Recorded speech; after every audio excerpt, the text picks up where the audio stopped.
All right, thank you, George. Join us now, Dr. Ashish Jha, Dean of the Brown University School of Public Health. Dr. Jha, thank you for joining us this morning. And there's so much excitement around the Pfizer vaccine this week, but it looks like Moderna's vaccine could be authorized this week as well. You've looked at the data so far. How hopeful are you? Yeah, good morning, Michael. Thanks for having me on. I am very hopeful. Actually, every time I look at the data, every time I see new data, I am more and more impressed at both of these vaccines, the efficacy as well as the safety profile. So I'm pretty excited about where the Moderna vaccine is going to end up landing. We know more vaccines are in the pipeline, like AstraZeneca's, but that one's a lot different than the others. What do we know about how it works and its effectiveness? Yeah, there are several vaccines in the works, and the next two that we're probably going to hear about in January are AstraZeneca and Johnson & Johnson. They work totally differently. They don't use the mRNA. They use a viral vector, but that's a pretty standard technology for vaccines. We just don't know how effective they're going to end up being. I'm hoping they'll be in the same 90% range, but we don't know yet. Yeah, we're both hoping for that. And there have been reported side effects with Pfizer and Moderna. But do you have any concerns about those?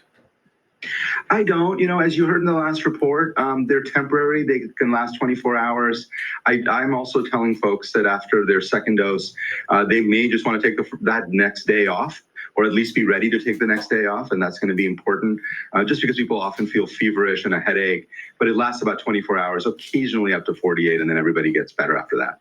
What do we know about a person's ability to spread the virus once they have been given the vaccine? Yeah, this is the big question. And, if you and I were talking 2 days ago, I would have said, I don't know. We don't know yet.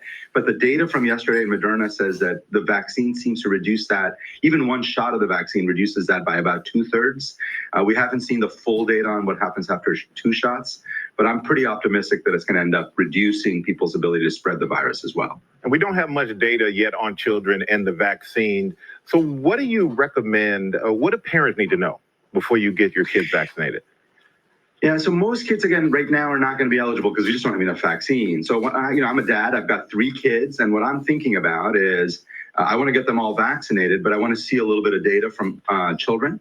And I also want to see recommendations from the American Academy of Pediatrics. So what I'm telling parents is hold tight. When children's turn comes up, we'll have a lot more data. We'll have guidance from the pediatricians, and then we can make some decisions based on that. All right, as a parent, I'm listening to you, Doc. All right, thank you so much for joining us this morning, Dr. Jha. Thank you.